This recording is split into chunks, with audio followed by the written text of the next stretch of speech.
Hello everybody, John Gregory here from Theme Park Tribune, bringing you another theme park hotel room tour and review. This is the Santa Clarita Motel, located just a few miles away from Six Flags Magic Mountain. I stayed here for one night in February 2023. It's actually my second time staying here. For my latest trip, I paid $95 for the night. That includes tax, through hotels.com.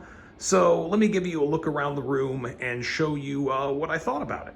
So this is a cheap motel. It's right in the name. There's nothing beyond, a small office, a parking lot, and your external entry into your room. There's no frills here. That has its advantages, that has its place. What I'm gonna go over in this review is that it seems like they've improved on the rooms from the last time I stayed here, but the sort of budget, the budget aspect of it makes it so unless you're just spending like a minimal amount of time, you just need the cheapest bed available, any bed will do, then that's the only reason I can see to stay here, because otherwise you're gonna put up with a lot of cut corners and frankly some bad service. So anyway, let's start with the room.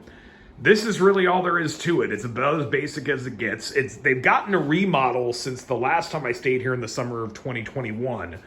And they've improved things a bit. The AC unit still looks the same, but it's, an older one that's been decently maintained. The beds are a little bit new. That doesn't mean they're very comfortable. You might be able to hear this squeak. Hold on. They're creaky, stiff, not good beds. The kind of beds you'll feel that metal spring in whenever you're laying down. And it doesn't make for a comfortable sleep. I redid the bed up as best as I could, but this is not ideal. But some of the improvements they have made is the floors are new. They put in some new fixtures. They actually do have a USB plug in the center here. It being this high up means even like, unless you have a longer cord, like if you're keeping a typical like phone cord that's maybe like a foot or two long, that's gonna like have your phone dangling. It's gonna be a little weird.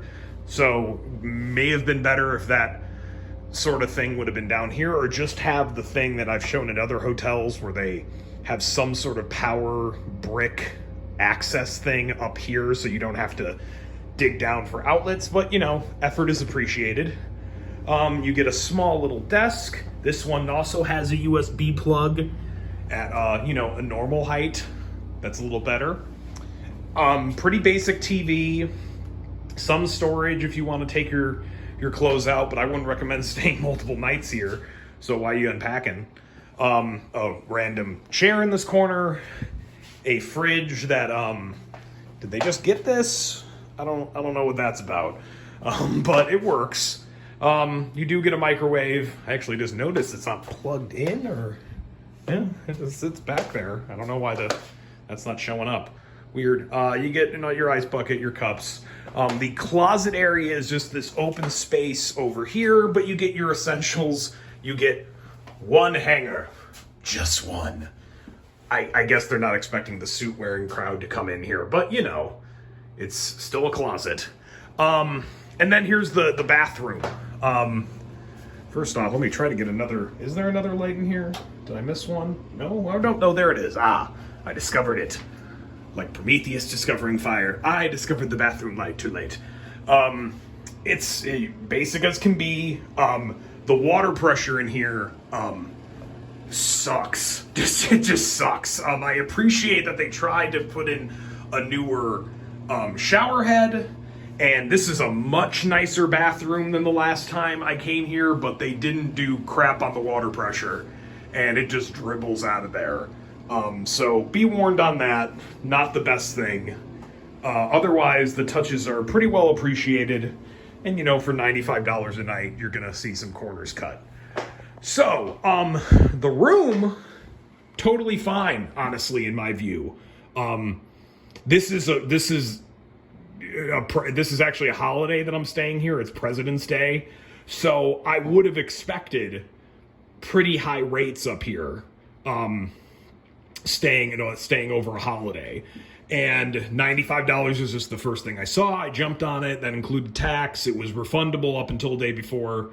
And, that's the sort of thing you can just expect at this price range.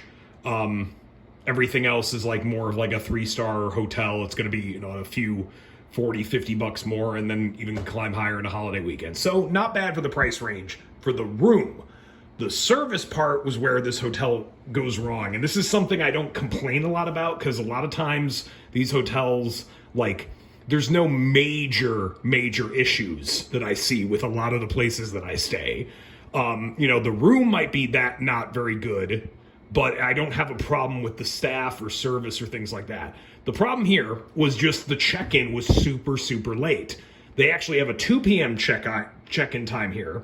That's a bit unusual. It's usually 3, sometimes 4, and they do have the usual check-out time as 11. But I got here a little after 2, room wasn't ready. That happens sometimes, that it's not ready immediately if you get really close to check-in time. But then, by 4 o'clock, still wasn't ready. By 5 o'clock, still wasn't ready. It took, I took a longer drive out. I only came back at about 8 o'clock, and then it was ready. But, it would have been ridiculous if it wasn't at that point. But the fact that I had to check in that many times, and it came 3, maybe at least 2+ hours after check-in time, it still wasn't ready. That's just inexcusable. You can't have that happen. And the weird reaction from the minimal staff here was actually the front desk person asking me and other hotel guests who were having the same problem for us to personally go ask the housekeeping staff to work faster. I've never heard of that before. I don't know what their arrangement is with the housekeeping staff. I wasn't going to do that. I could just leave. I didn't need to get in the room right away. Other people were quite angry about it. I stuck it out, and, all right, not so bad. But that might be a deal breaker for me if I have to deal with that again. I need to be able to, even, an hour or 2 after check-in time, at least 2 hours after check-in time, I should be able to get into a room. My room, a room in my category should be ready, and that wasn't the case here. So just if you're going to stay in here, keep that in mind. If you really need the cheap room, if you're really only you need a bed to lie down on for, the 7 or 8 hours, and then you're going to leave and go to Magic Mountain, the improvements they've made to the rooms are, they're not nothing. That makes this a little bit better. But if you, can find something nearby that's a brand name, that's, the 2.5, the 3-star places, and it's only even 30 or 40 bucks more, I just say go for that, because that level of ridiculously bad service and a check-in experience, to me, makes it worth it considering someplace else. So there you go. That's my service rant. No, you can call me a Karen in the comments or whatever term you want to use. But I thought you should know how this place worked out for me. Hopefully it helps inform your experience if you pick this place, if you need to stay near Magic Mountain. Just keep that in mind.